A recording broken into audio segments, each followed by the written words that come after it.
रात का वक्त था। हल्की हल्की बारिश हो रही थी। सड़कें सुनसान और खामोश थीं।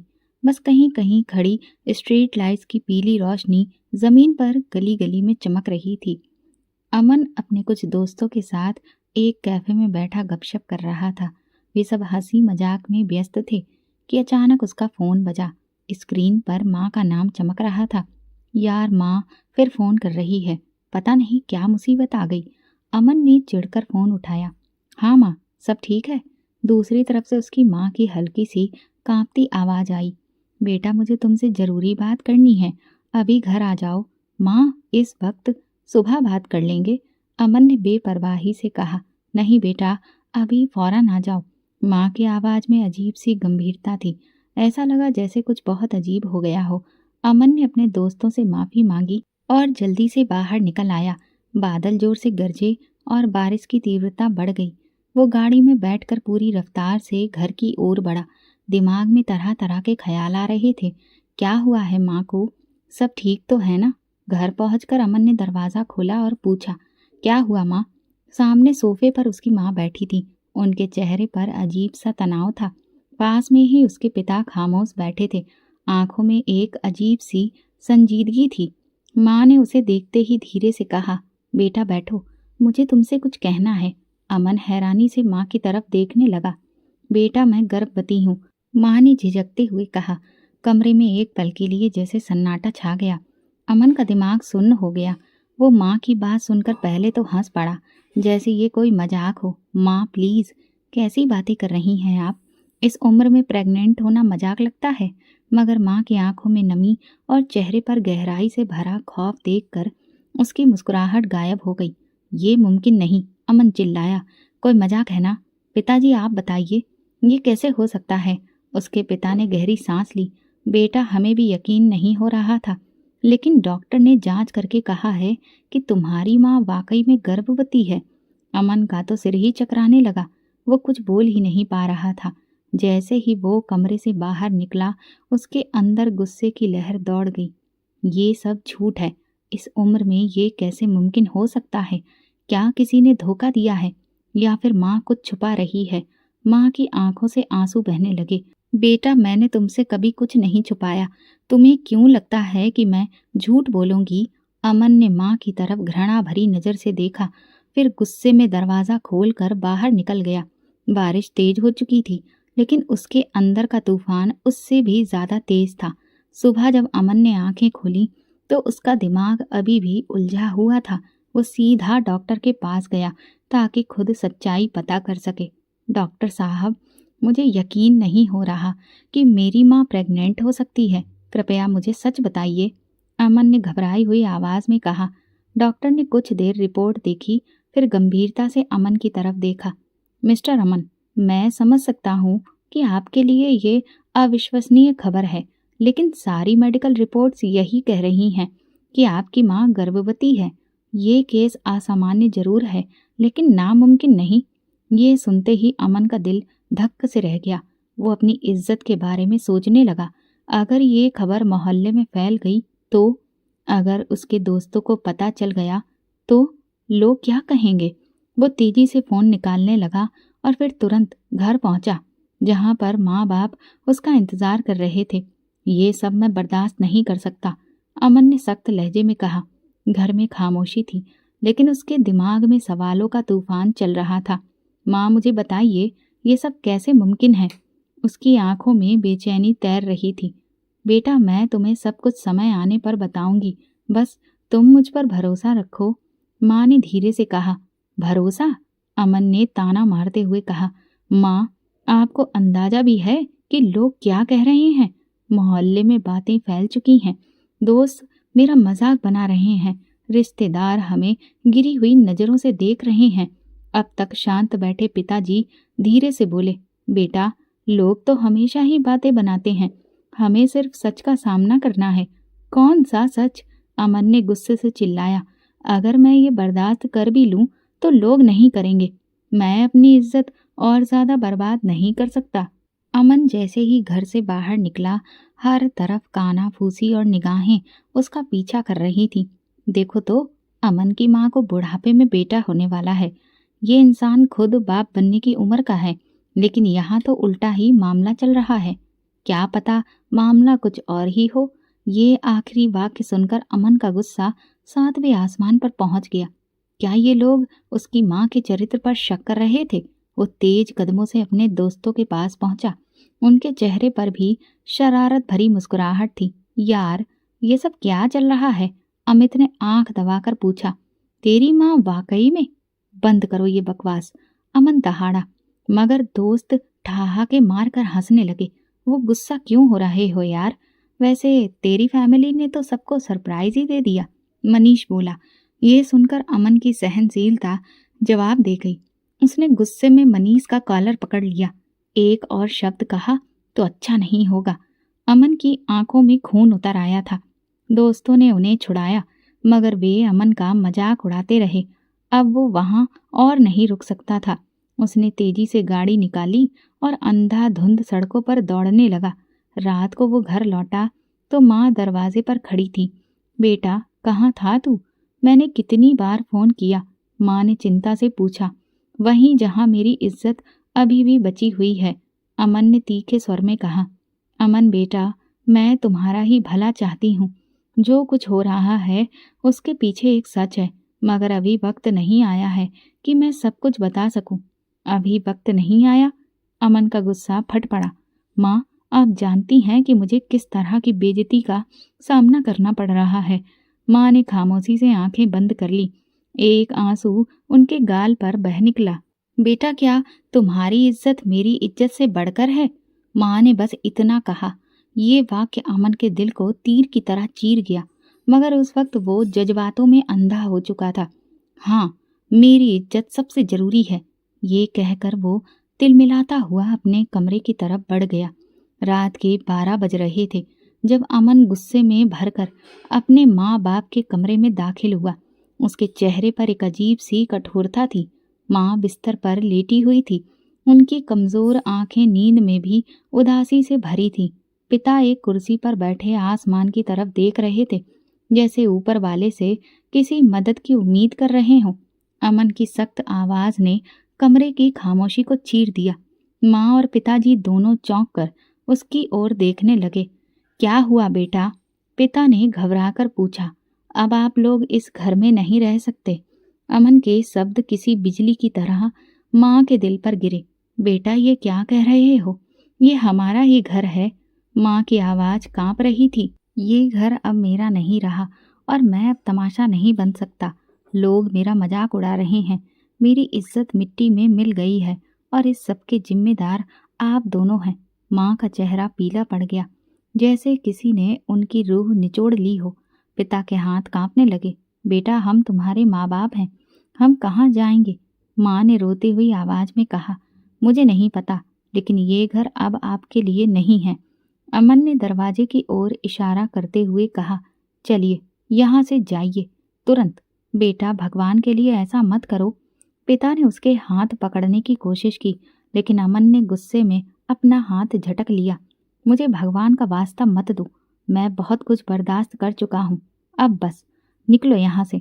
माँ की आंखों से आंसू बह निकले, लेकिन वो कुछ नहीं बोल सकी। वो पिताजी की तरफ देखने लगी, जैसे उनसे मदद मांग रही हो। बेटा, क्या तुम हमें इतनी आसानी से ठुकरा दोगे? हमने तुम्हें पाला पोसा है, कितनी कुर्बानियां दी हैं। पिताजी की आवाज भर्रा गई, मगर अमन ने एक नज़र भी उनकी ओर नहीं देखा। ये सब मत दोहराइए पिताजी, मैं अब और कुछ नहीं सुनना चाहता। बेटा, ये वक्त भी गुजर जाएगा, लेकिन ये जो जख्म दे रहे हो वो कभी नहीं भरेंगे। माँ ने प्रार्थना सी की।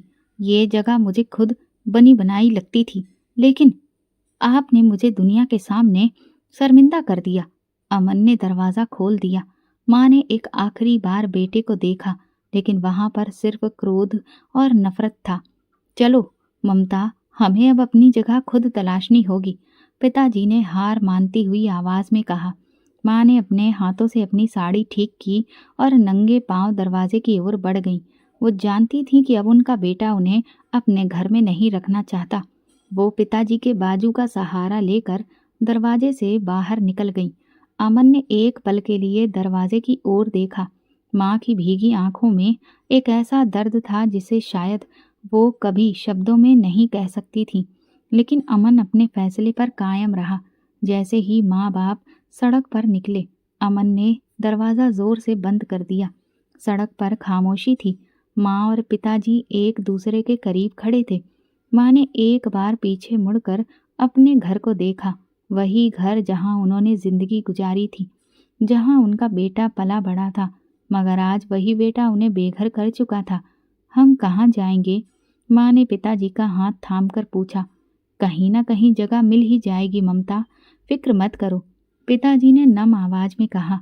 लेकिन उनकी आवाज में वही टूटा हुआ दर्द था जो किसी बेसहारे बुजुर्ग में होता है। रात के अंधेरे में चलते चलते वे थक चुके थे। मौसम ठंडा हो रहा था। अब क्या करें ममता, कहाँ जाएं? पिताजी ने थके हुए लहजे में पूछा। माँ ने अपने आसपास नजर दौड़ाई। उन्हें समझ आ गया था कि अब उनके पास कहीं ठहरने की कोई जगह नहीं रही। अचानक पिताजी को एक ख्याल आया। एक ओल्ड एज होम है शहर के दूसरे कोने में, शायद हमें वहां पर सहारा मिल जाए। माँ ने धीरे से सिर हिलाया। उन्होंने एक आखिरी बार पीछे मुड़कर देखा, शायद किसी चमत्कार की उम्मीद में कि अमन दरवाज़ा खोलकर उन्हें बुला लेगा।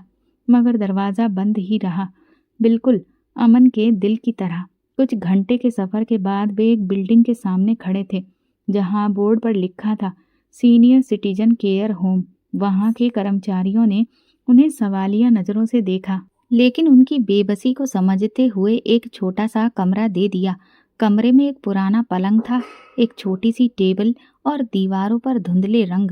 माँ ने पलंग पर बैठते ही गहरी सांस ली, जैसे कि बरसों की थकान एक पल में उन पर हावी हो गई हो। ये जगह तो ठीक है ममता, कम से कम सर छुपाने की जगह तो मिली। पिताजी ने माँ को तसल्ली देने की कोशिश की। माँ ने जबरदस्ती मुस्कुराकर उनकी ओर देखा, लेकिन उनकी आंखें खाली थीं। ओल्ड एज होम में वक्त जैसे थम सा गया था। हर तरफ खामोशी थी। कभी कभी किसी बुजुर्ग के कराहने की आवाज़ या नर्स के कदमों की आहट सुनाई देती थी। माँ की तबीयत दिन ब दिन बिगड़ने लगी। वो घंटों चुपचाप बैठकर बस सामने देखती रहती। पिताजी उन्हें हौसला देते, उनके लिए चाय बनाते, बातें करने की कोशिश करते, मगर माँ कमज़ोर होती जा रही थी। क्या सोच रही हो ममता? पिताजी ने एक दिन उनका हाथ थामकर पूछा। कुछ नहीं, माँ ने धीरे से कहा। फिर कुछ पल चुप रहकर बोली, बस ये सोच रही हूँ कि माँ होना भी कितना अजीब होता है। बेटा चाहे जितना भी बड़ा हो जाए, माँ के लिए वो हमेशा बच्चा ही रहता है। और जब बच्चा माँ को छोड़ देता है, तब भी माँ उसे माँ मन से नहीं छोड़ सकती। पिताजी ने गहरी सांस ली और उनका हाथ मजबूती से थाम लिया। पिताजी को अब भी उम्मीद थी कि अमन को एक दिन एहसास होगा और वो उन्हें वापस बुलाएगा। वे हर दिन फ़ोन उठाते और अमन का नंबर मिलाते। हेलो अमन बेटा, कैसे हो? पिताजी मैं बिजी हूँ, आप बार बार कॉल क्यों करते हैं? अमन की आवाज़ हमेशा सख्त होती। बेटा बस तुम्हारी माँ की तबीयत ठीक नहीं लग रही, अगर तुम आ जाओ तो। मैंने कहा ना पिताजी, मैं बहुत व्यस्त हूँ, प्लीज़ मुझे बार बार तंग मत किया कीजिए। और कॉल कट जाती। पिताजी फ़ोन हाथ में पकड़े माँ की ओर देखते। माँ पहले ही समझ चुकी थी कि क्या हुआ होगा। उन्होंने नम आंखों से पिताजी के हाथ पर हाथ रखकर धीमे से कहा, बस प्रार्थना करो, शायद एक दिन उसे हमारी याद आ जाए। रात के अंधेरे में जब सब लोग सो चुके थे, माँ खिड़की के पास जाकर बैठ जाती। बाहर चांदनी फैली होती, लेकिन उनके दिल के अंधेरे को कोई उजाला नहीं मिटा सकता था। ममता, मेरा दिल बहुत बोझिल हो रहा है, पिताजी ने एक शाम माँ से कहा। वे खिड़की से बाहर ताक रहे थे। बस प्रार्थना करो, भगवान सब ठीक करेगा, माँ ने धीरे से कहा, लेकिन उनके लहजे में बेयकीनी की कमी थी। पिताजी रोज की तरह अमन को फ़ोन करने के लिए मोबाइल उठाते हैं, मगर इस बार उनके हाथ कांप रहे थे। बड़ी मुश्किल से उन्होंने नंबर डायल किया। हेलो अमन बेटा, पिताजी आप फिर फ़ोन कर रहे हैं? मैंने कहा था ना कि मुझे तंग मत करिए। अमन बस एक बार आकर हमें देख जाओ। तुम्हारी माँ की तबीयत भी ठीक नहीं है और मुझे भी कुछ दिनों से सीने में दर्द हो रहा है, पिताजी ने रिक्वेस्ट की। पिताजी प्लीज़, मैंने पहले भी बहुत परेशानियां झेली हैं, अब मैं और ये सारे ड्रामे नहीं सुन सकता। अगर आपकी तबीयत खराब है तो डॉक्टर के पास जाइए, मुझे इस सब में मत घसीटिए। फोन बंद हो गया। अब कुछ पल खामोश बैठे रहे, फिर धीरे से मोबाइल को मेज पर रख दिया। उनकी आंखें डगमगाने लगी थीं, जैसे वो किसी गहरी सोच में डूब चुके हों। क्या कहा उसने? माँ ने धीरे से पूछा। पिताजी ने जबरदस्ती मुस्कुराकर कहा, कुछ नहीं, बस व्यस्त था। लेकिन सच्चाई ये थी कि वो अंदर से टूट चुके थे। अगली रात पिताजी की तबीयत अचानक बिगड़ने लगी। उनका सीना जोर से दर्द कर रहा था, सांसें उखड़ रही थीं, माथे पर पसीना था। माँ घबराकर नर्स को बुलाने लगी, मगर तब तक देर हो चुकी थी। जल्दी एम्बुलेंस को बुलाइए, नर्स ने हिदायत दी। लेकिन पिताजी का जिस्म निडाल हो चुका था, उन्हें हार्ट अटैक हुआ था। हमने पूरी कोशिश की, मगर वो डॉक्टर ने बात अधूरी छोड़ दी। माँ के कानों में जैसे कोई बम फट गया हो। ये नहीं हो सकता, मेरे पति ने नहीं जा सकते, वो तो बस कुछ पलों पहले ठीक थे। माँ ने रोते हुए कहा। लेकिन सच्चाई ये थी कि वो इस दुनिया में नहीं थे। माँ ने लड़खड़ाते हाथों से अमन का नंबर मिलाया। हेलो बेटा, तुम्हारे पिता। माँ की आवाज़ आंसुओं में डूब गई थी। वो हमें छोड़कर। कुछ पल के लिए खामोशी छा गई। पिताजी चले गए? अमन ने धीरे से दोहराया। हाँ बेटा, कम से कम आखिरी बार तो उन्हें देख लो। मगर अमन के दिल में कोई एहसास नहीं जागा। माँ, वो तो पहले ही बीमार थे, ये तो होना ही था। मैं नहीं आ सकता। माँ को लगा जैसे किसी ने उनके दिल में छुरा घोंप दिया हो। बेटा, वो तुम्हें आखिरी बार देखना चाहते थे। उनके चेहरे पर आखिरी वक्त में भी तुम्हारा ही नाम था। माँ प्लीज, मैं और जज्बातों की बातें सुनने के मूड में नहीं हूँ। मैं कल ऑफिस में व्यस्त हूँ। आप ही उनका अंतिम संस्कार करवा दीजिए। फोन बंद हो गया। माँ ने फोन को सीने से लगा लिया। उनके लब कांप रहे थे और आंखों से आंसू बह रहे थे। हे भगवान, ये कैसा इम्तिहान ले रहा है। वो सिसकियां लेकर बोली। उनकी जिंदगी का सबसे बड़ा सहारा उनके पति अब अंतिम यात्रा पर जा रहे थे, और उनका बेटा, जिसके लिए उन्होंने अपनी सारी जिंदगी खपा दी थी, वो उन्हें एक पल में ही अकेला छोड़ चुका था। वो एक बेजान लाश की तरह अस्पताल की बेंच पर बैठ गई।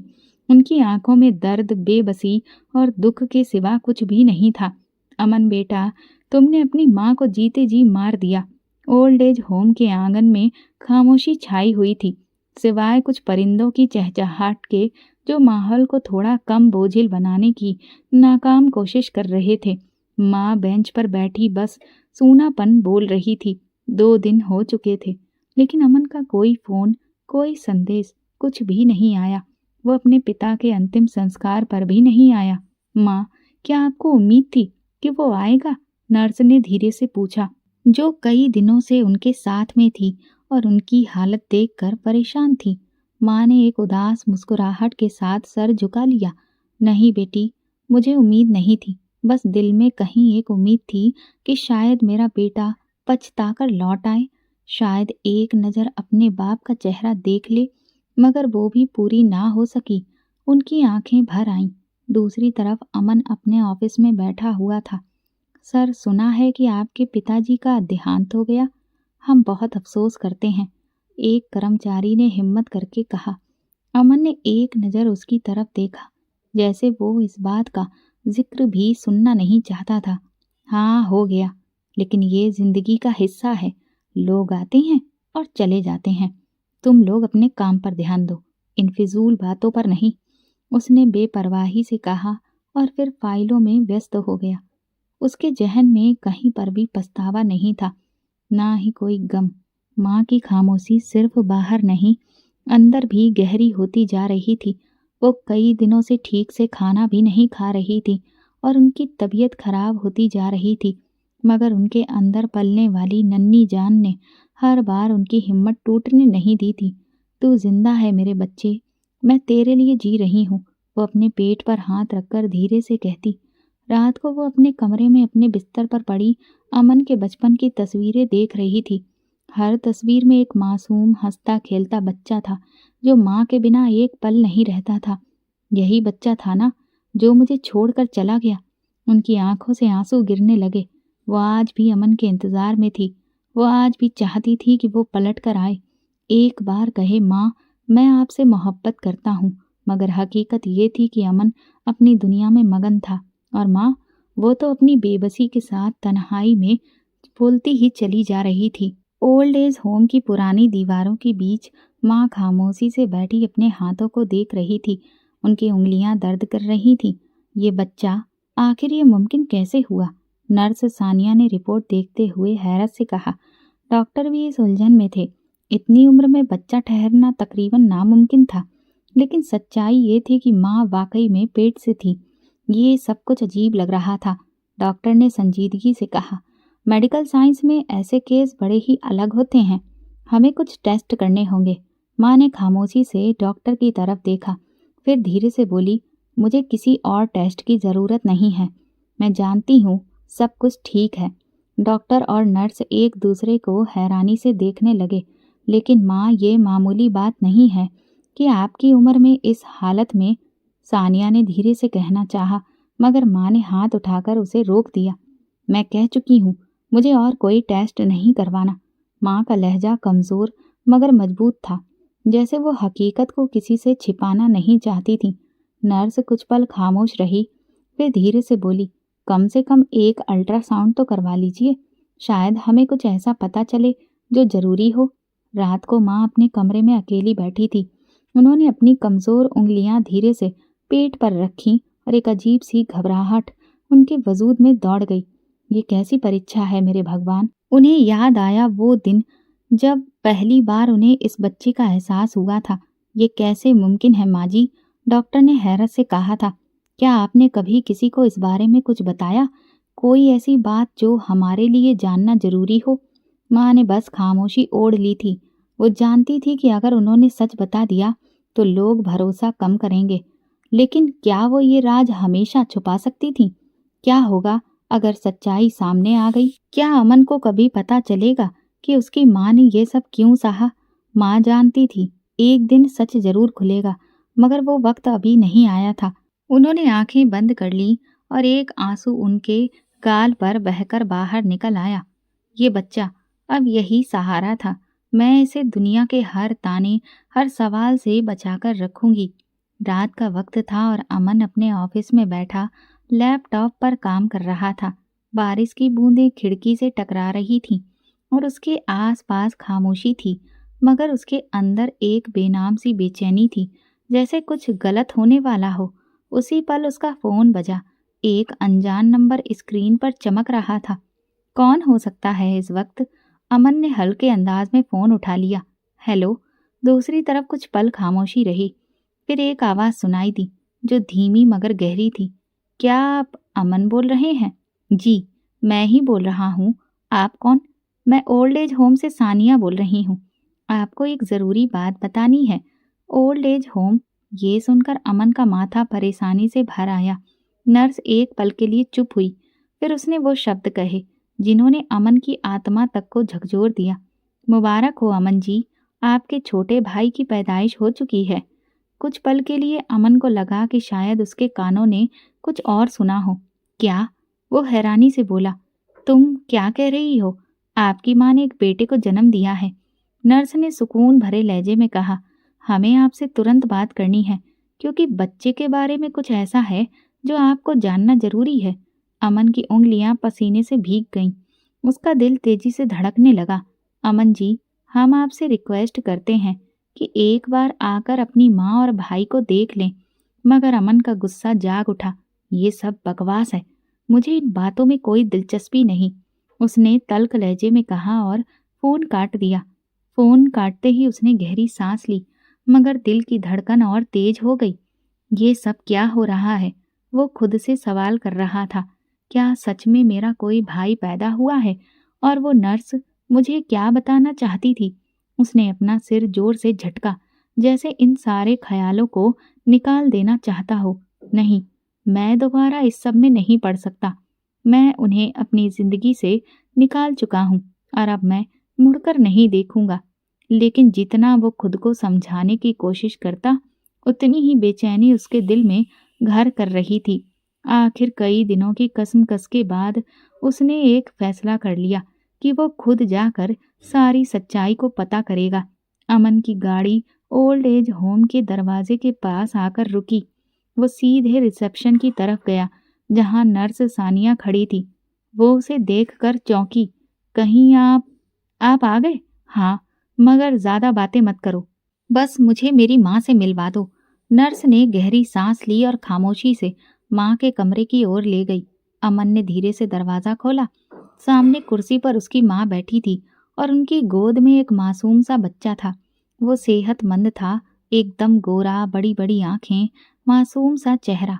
माँ मोहब्बत भरी नजरों से उसे देख रही थी और धीरे धीरे उसके माथे को चूम रही थी। अमन के अंदर गुस्से की लहर दौड़ गई।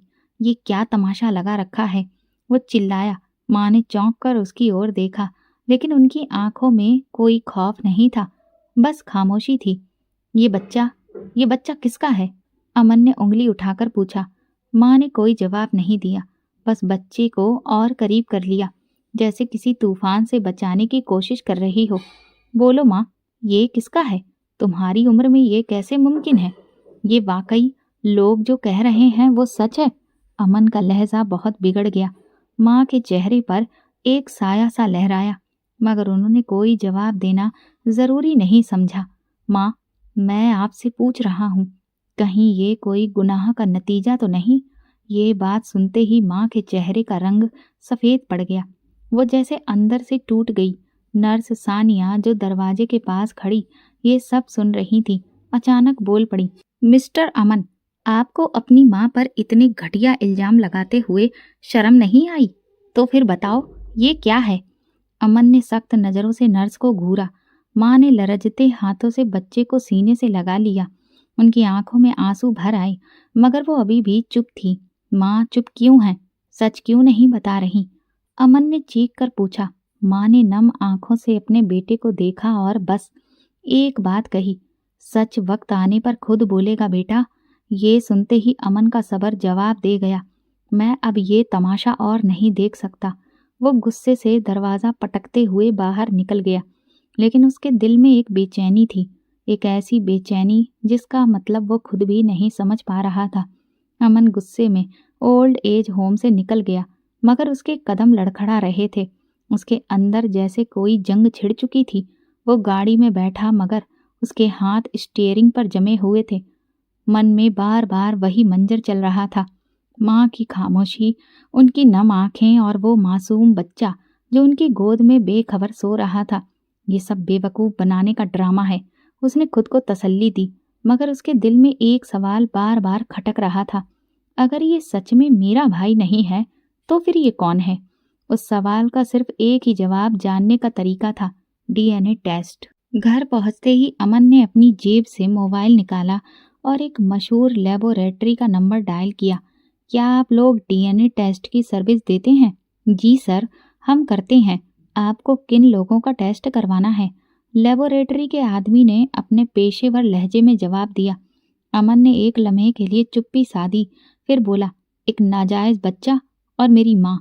दूसरी तरफ कुछ पल खामोशी रही, फिर वो आदमी बोला, जी सर, आप हमारे क्लिनिक आ सकते हैं, या फिर हम खुद आपके बताए हुए एड्रेस पर जाकर सैंपल ले सकते हैं। मुझे खुद आना पसंद नहीं। आपका कोई आदमी ओल्ड एज होम जाकर ये टेस्ट कर सकता है? जी सर, हम कर सकते हैं, हमें बस आपकी परमिशन चाहिए होगी। ठीक है, मैं जल्दी ही परमिशन भेजता हूँ। अमन ने फ़ोन बंद कर दिया और गहरी सांस ली। फैसला लेना आसान नहीं था, लेकिन उसे यकीन था कि ये टेस्ट सब कुछ साफ कर देगा। अगर ये मेरा शक गलत होगा तो मैं इस ख्याल को हमेशा के लिए झटक दूंगा। वो बैठकर फर्श पर गिर पड़ा। अगले दिन लेबोरेटरी का वो आदमी ओल्ड एज होम पहुंचा।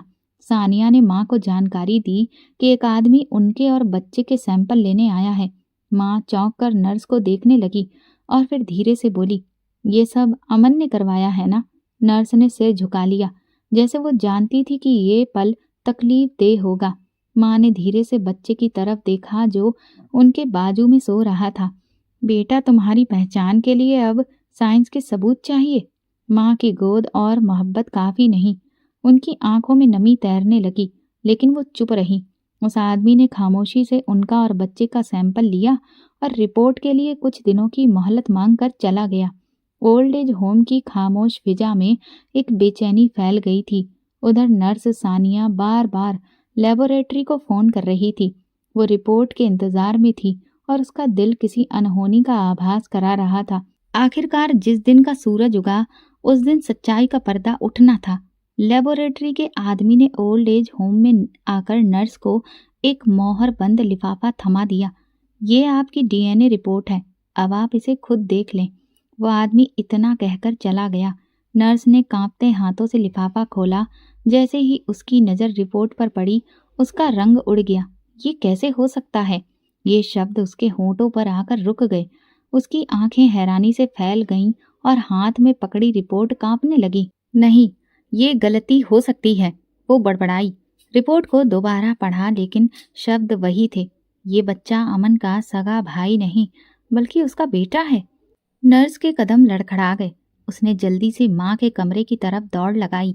माँ जो अपनी चारपाई पर चुपचाप बैठी हुई थी, नर्स की घबराई हुई शक्ल देखकर चौंक गई। क्या हुआ बेटी, तुम इतनी घबराई हुई क्यों लग रही हो? माँ ने धीरे से पूछा। नर्स ने धड़कते दिल के साथ रिपोर्ट उनकी तरफ बढ़ाई। माँ ने गहरी सांस ली, जैसे वो पहले से जानती थी कि उस कागज पर क्या लिखा होगा। माँ जी, ये क्या है? नर्स की आवाज़ धीमी थी। माँ ने नज़रें नीचे कर लीं, जैसे उनकी आंखों में कोई राज दफन था जो अब दुनिया के सामने आ गया था।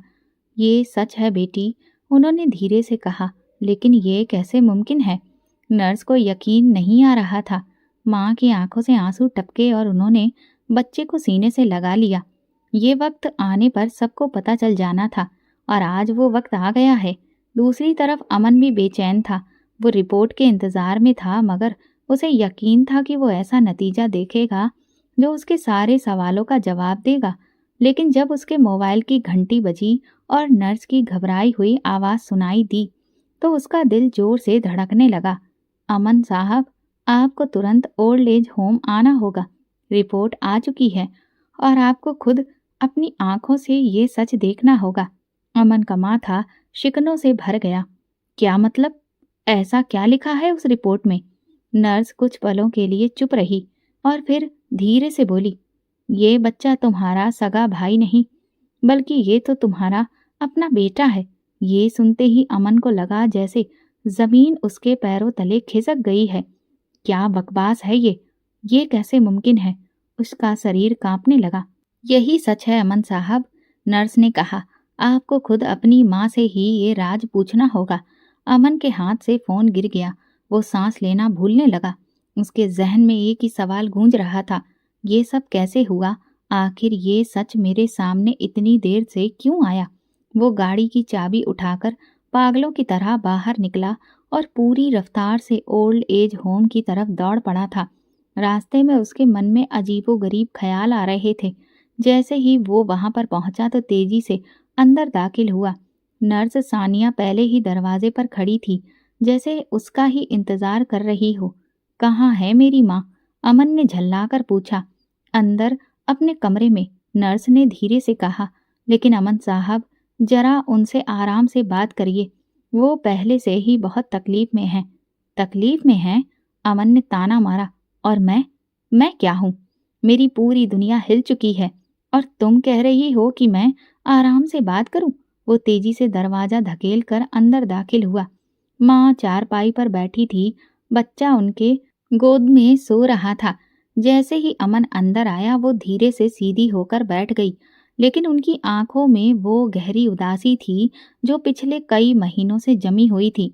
माँ, अमन की आवाज में गुस्सा, सदमा और बेयकीनी सब शामिल थे। ये क्या है? ये सब झूठ है ना? माँ ने धीरे से बेटे को देखा। उनकी आंखों में आंसू तैरने लगे। बेटा, मैं जानती थी कि एक दिन तुम आओगे और सवाल करोगे, तो फिर जवाब दो माँ। ये बच्चा मेरा भाई नहीं बल्कि मेरा बेटा कैसे हो सकता है? माँ की आंखों से आंसू गिरे, लेकिन वो चुप रही। माँ, कुछ तो बोलो। क्या सच में आपने ऐसा कोई कदम उठाया जिससे हमारी इज्जत मिट्टी में मिल गई? ये सुनकर माँ का चेहरा पीला पड़ गया। उन्होंने कांपते हाथों से बच्चे को सीने से लगा लिया। बेटा, तुमने अभी जो कहा वही सुनने का मुझे सबसे ज्यादा डर था। माँ, आपका चुप रहना मेरे शक को और बढ़ा रहा है। मुझे सब जानना है। अभी इसी वक्त माँ ने गहरी सांस ली, जैसे वो बरसों का बोझ एक पल में उतारना चाहती हो। बेटा, मैं जो कहने जा रही हूँ उसके लिए खुद को तैयार कर लो, क्योंकि ये सच तुम्हारे अंदर सैलाब खड़ा कर देगा। अमन की आंखों में बेचैनी थी, लेकिन वो चुपचाप खड़ा रहा। माँ ने एक नज़र सोते हुए बच्चे पर डाली, फिर अमन की तरफ देखा और बोली, बच्चा तुम्हारा बेटा है अमन, और ये उसी गुनाह की निशानी है जो तुमने कुछ साल पहले किया था। ये सुनकर अमन के कदम डगमगा गए। उसके कानों में शोर गूंजने लगा, जैसे पूरी दुनिया अचानक से सदमे में चली गई हो। क्या? माँ ने आंखें बंद कर ली, जैसे उनके पास अब छुपाने को कुछ नहीं रहा। हाँ अमन, ये वही सच्चाई है जो मैंने 9 महीने तक अपने अंदर छुपा कर रखी है। बच्चा तुम्हारा अपना खून है, तुम्हारी अपनी औलाद, और ये एक राज जो दीवार बनकर खड़ा था, आज जमीन पर आ चुका है। अमन का दिमाग सुन्न हो चुका था। माँ के शब्द बिजली की तरह उसके वजूद में गूंज रहे थे, और वो अपनी जगह पत्थर सा खड़ा रह गया। ये झूठ है, उसने जोर से कहा, जैसे खुद को यकीन दिलाने की कोशिश कर रहा हो। ये कैसे हो सकता है? बच्चा मेरा बेटा कैसे हो सकता है? माँ ने गहरी सांस ली और अमन की तरफ देखा। उनकी आंखों में बरसों का दर्द सिमटा हुआ था, एक ऐसा दर्द जो वो 9 महीने से सीने में दबाए बैठी थी।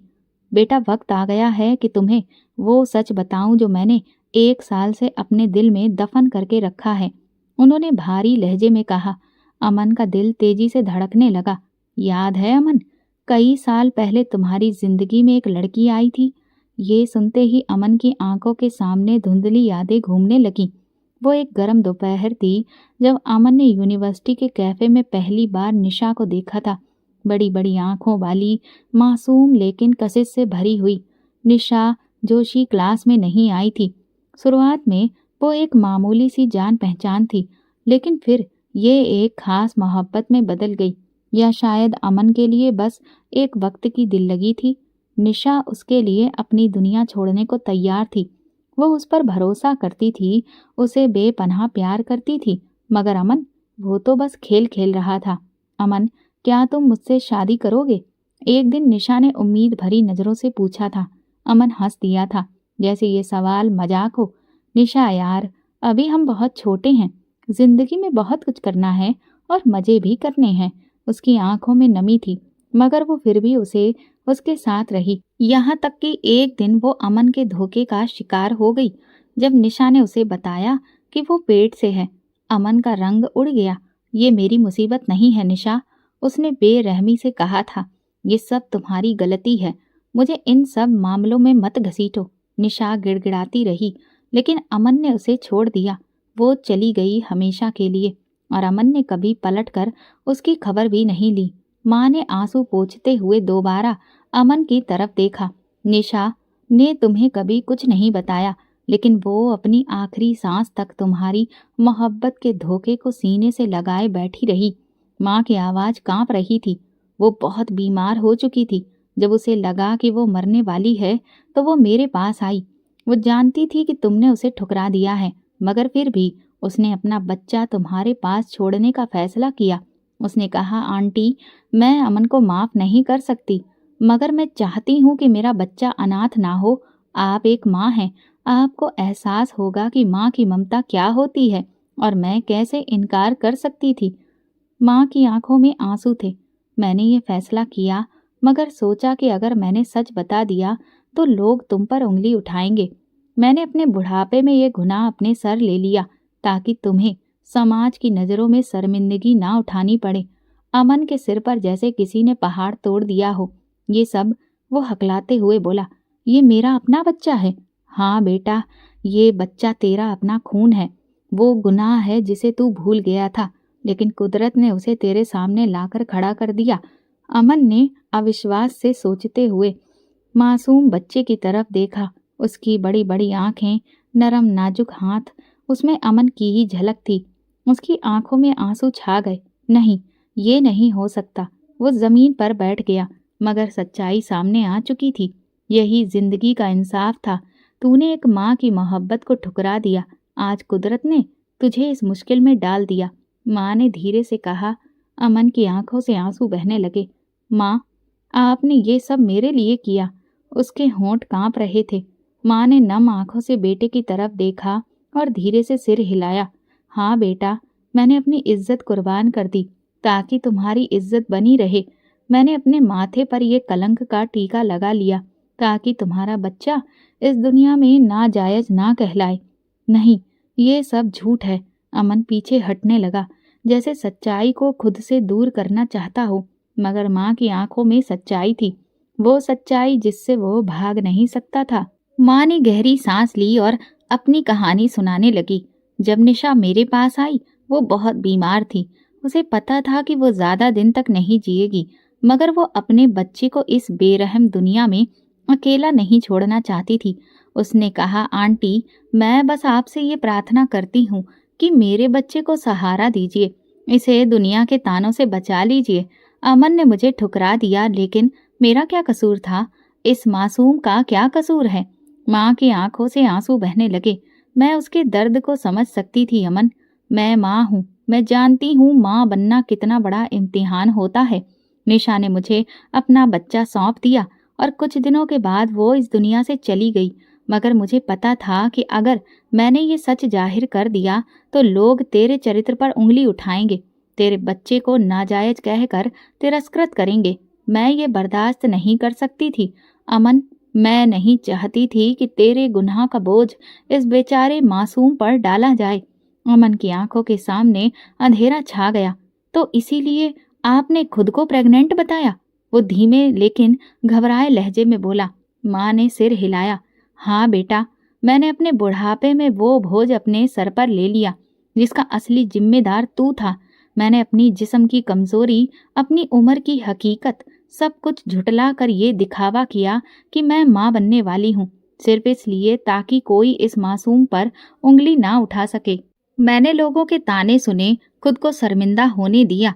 मैंने सब बर्दाश्त किया, वो सब जो एक माँ कभी नहीं कहना चाहती, मगर मैंने अपने पोते को अनाथ होने के दाग से बचा लिया। अमन के कदम डगमगा गए। उसे लगा जैसे उसके पैरों के नीचे से जमीन खिसक रही हो। उसने गुस्से में अपनी माँ को घर से निकाल दिया था, उन्हें बेइज्जत किया था, उन पर व्यभिचार का इल्जाम लगाया था, और आज वो सच्चाई सुन रहा था कि सब कुछ सिर्फ उसकी खातिर ही किया गया था। माँ, मैंने आपके साथ ये क्या कर दिया? उसकी आवाज में घबराहट और शर्मिंदगी थी। माँ ने मुस्कुरा कर अपने आंसू पोंछे। बेटा, मैंने तुझे कभी भी बद्दुआ नहीं दी, मैं तो बस दुआ ही करती रही कि वक्त तुझे सच्चाई दिखा दे। अमन ने अचानक से अपने हाथों में उन्हें थाम लिया। मैंने आपको दुत्कार दिया, मैंने आप पर इल्जाम लगाया, मैंने आपको इस हाल में छोड़ दिया। वो फफक पड़ा। बेटा, अब जो होना था वो तो हो चुका, मगर ये वक्त तुझे एक फैसला लेने पर मजबूर कर देगा। या तो तू अपने अतीत की गलतियों को सुधार ले, या फिर एक बार फिर से भाग जा। अमन ने माँ की तरफ देखा, जिनकी गोद में वो बच्चा था जिसे वो अब तक अपना भाई समझता था, मगर सच्चाई में तो वो उसका बेटा था। उसके वजूद पर शर्मिंदगी हावी थी। क्या मैं इस बच्चे को अपना सकता हूँ? क्या मैं इतना बड़ा बोझ उठा सकता हूँ? ये सवाल उसके दिमाग में घूम रहे थे, मगर जवाब अब तक धुंधला था। माँ का चेहरा सफेद पड़ चुका था, सांसें उखड़ रही थीं। वो चारपाई पर लेटी थी, उनकी आंखें आधी खुली थीं, जैसे वो दुनिया और बेहोशी के बीच झूल रही हो। माँ की तबीयत ठीक नहीं लग रही है, हम अस्पताल जा रहे हैं, अमन ने घबराकर कहा और नर्स को बुलाया। माँ जी की हालत बहुत खराब हो चुकी है, हमें तुरंत अस्पताल जाना ही होगा, नर्स सानिया ने कहा। अमन ने जल्दी से उन्हें सहारा देकर गाड़ी में बिठाया और तेजी से अस्पताल की ओर बढ़ गया। रास्ते में उसकी नजरें बार बार माँ के ऊपर ही जा रही थीं। माँ, प्लीज मुझे माफ कर दो, मैंने आपके साथ बहुत गलत किया। उसकी आवाज कांप रही थी। माँ ने धीरे से अपनी आंखें खोली। उनकी नजरें अमन के चेहरे पर थीं। उनकी आंखों में ना कोई गुस्सा था ना नाराजगी, बस एक गहरी उदासी। बेटा, मैंने तुझसे कभी गुस्सा नहीं किया, मगर याद रख, वक्त का कर्ज हमेशा चुकाना पड़ता है। ये सुनते ही अमन के दिल में चुभन सी हुई। वो उन शब्दों का मतलब समझने की कोशिश कर ही रहा था कि माँ की आंखें बंद होती दिखीं। वो घबरा गया। माँ, प्लीज आंखें खोलो, अस्पताल आ रहा है, आप बिल्कुल ठीक हो जाएंगी। वो बेसब्री से बोला। गाड़ी अस्पताल के दरवाजे पर रुकी। डॉक्टर भागते हुए आए। इन्हें तुरंत वार्ड में ले जाना होगा, एक डॉक्टर ने कहा। अमन की नजर माँ के बेजान शरीर पर थी, जिसे पलंग पर ले जाया जा रहा था। वो कुछ कहना चाहता था, लेकिन उसके होंठ चुप थे। कई घंटे बीत चुके थे। अमन अस्पताल के कॉरिडोर में बेचैनी से चक्कर लगा रहा था। डॉक्टर आईसीयू से बाहर आई। उनके चेहरे की गंभीरता बता रही थी कि हालात नाजुक है। अमन साहब, हमें प्रार्थना करनी होगी कि आपकी माताजी की तबीयत संभल जाए, मगर उनकी हालत बहुत कमजोर हो चुकी है। ये सुनकर अमन की आंखें नम हो गईं। वो अस्पताल के मंदिर में जाकर भगवान से प्रार्थना करने लगा। मैं गुनाहगार हूँ। मैंने अपनी माँ के साथ गलत किया, उनकी मोहब्बत को नजरअंदाज किया। लेकिन तुम तो दयालु हो भगवान, तुम तो माँ से भी ज्यादा मोहब्बत करते हो। प्लीज मेरी माँ को बचा लो। उसकी आंखों से आंसू बह रहे थे। हिचकियां पूरे हॉल में गूंज रही थीं। अस्पताल के कमरे में मौत जैसी खामोशी थी। मशीनों की बीप बीप की आवाज धीमी पड़ रही थी। अमन माँ के पास बैठा उनका हाथ थामे रो रहा था। माँ प्लीज, मुझे माफ कर दो। मैं बहुत बुरा बेटा था, लेकिन आपकी मोहब्बत के बिना मैं कुछ भी नहीं। आंखें खोलो माँ, एक बार कह दो कि आपने मुझे माफ कर दिया। मैं आपके बिना कैसे जीऊंगा। नर्स सानिया कमरे के दरवाजे पर खड़ी रो रही थी। डॉक्टर धीरे से आकर माँ की नब्ज देखने लगा, फिर अमन की तरफ देखकर सिर झुका लिया। माफ कीजिए अमन जी, अब वो नहीं रही हैं। ये शब्द सुनते ही अमन पर बिजली बनकर गिर गए थे। उसने माँ के बेजान हाथों को चूमा, माथा उनके कदमों पर रख दिया और बेतहासा रोने लगा। माँ हमेशा के लिए जा चुकी थी, मगर जाते जाते वो अमन को सबसे बड़ा सबक दे गई थी। माँ की मोहब्बत ऐसी ही होती है। वक्त का कर्ज कभी माफ नहीं होता। सूरज डूब चुका था। आसमान लाल था, जैसे किसी बड़े नुकसान का मातम कर रहा हो। अमन माँ की चिता के पास बैठा था। आंखों से आंसू रुकने का नाम नहीं ले रहे थे। माँ, मैंने आपको खो दिया, उसने धीरे से कहा, जबकि सामने वाली माँ अब सुन भी नहीं रही थी। हवा में खनकती शांति और शमशान की खामोशी उसके अंदर की तन्हाई को और गहरा कर रही थी। मैंने अपनी जिंदगी में हर चीज को अपनी इज्जत और जिद पर कुर्बान कर दिया, लेकिन ये नहीं सोचा कि आपकी मोहब्बत मेरी सबसे बड़ी दौलत थी। उसने अपनी माँ की राख को हाथों में लिया, जैसे वो अपनी माँ को आखिरी बार छूना चाहता हो। अगर मैं वक्त को वापस ला सकता तो कभी आपको मुझसे दूर नहीं जाने देता। अगर मैंने आपका यकीन कर लिया होता तो आज आप मेरे साथ होती। माँ, हिचकियों के बीच उसने आसमान की ओर देखा और फिर पहली बार दिल से दुआ मांगी। हे भगवान, मेरी माँ और पिताजी को स्वर्ग में एक ऊंचा मकाम देना। उनके बिना ये दुनिया भी एक वीरान जगह है। हवा में हल्की सी सरसराहट हुई, जैसे कि कायनात ने उसकी दुआ सुन ली हो। माँ की मौत के बाद अमन की दुनिया खाली हो चुकी थी। ओल्ड एज होम में नर्स सानिया ने बच्चे को अपनी गोद में उठाया और अमन की तरफ देखा। ये बच्चा तुम्हारा अपना खून है अमन, और फैसला तुम्हें करना है। क्या तुम भी अपनी माँ की तरह कुर्बानी दोगे या फिर इसे भी अनाथ छोड़ दोगे? अमन ने नर्स के हाथों में बच्चे को देखा। वो नन्हा सा वजूद जो अब तक सच्चाई से बेखबर अपनी मासूम आंखों से इस दुनिया को देख रहा था। अमन की आंखों में आंसू आ गए। उसे अपनी माँ की वो कुर्बानी याद आई जो उन्होंने उसे और इस बच्चे को बचाने के लिए दी थी। धीरे धीरे उसने हाथ बढ़ाया और बच्चे को नर्स की गोद से ले लिया। जैसे ही उसने बच्चे को अपनी बाहों में लिया, उसके अंदर कुछ बदलने लगा। मैं तुम्हें कभी अकेला नहीं छोड़ूंगा, अमन ने मजबूती से कहा। जो गलती मैंने अपनी माँ के साथ की वो अब दोबारा नहीं होगी। सालों गुजर गए, वक्त का पहिया घूमता रहा और अमन की जिंदगी बदलती रही। उसने अपने बेटे को अपनी बाहों में उठाया था, उसे अपने दिल की धड़कन समझकर पाला था और अपनी माँ की मोहब्बत को याद करते हुए उसे वो सब कुछ दिया जो शायद वो पहले किसी को नहीं दे सका था। वो एक अच्छा पिता बनने की पूरी कोशिश करता रहा, मगर किस्मत के फैसले हमेशा इंसान की मर्जी से नहीं होते। आज अमन 75 साल का हो चुका था और वो वहीं था जहाँ कभी उसके माँ बाप थे, एक ओल्ड एज होम में। वही पुरानी खामोश दीवारें, वही तन्हाई, वही इंतजार। वो एक कुर्सी पर बैठा खिड़की से बाहर देख रहा था, जैसे किसी का इंतजार कर रहा हो, जैसे कोई पुरानी याद उसकी आंखों में बस गई हो। उसी पल एक नर्स उसके पास बैठकर बोली, आज आप कुछ ज्यादा ही खामोश लग रहे हैं अमन जी, क्या सोच रहे हैं? अमन ने धीरे से सिर उठाया। आंखों में बरसों का दर्द और पछतावा था। बस जिंदगी को देख रहा हूँ, वो बोला। वही जिंदगी जो इंसान को वही सब वापस लौटा देती है जो वो दूसरों के साथ करता है।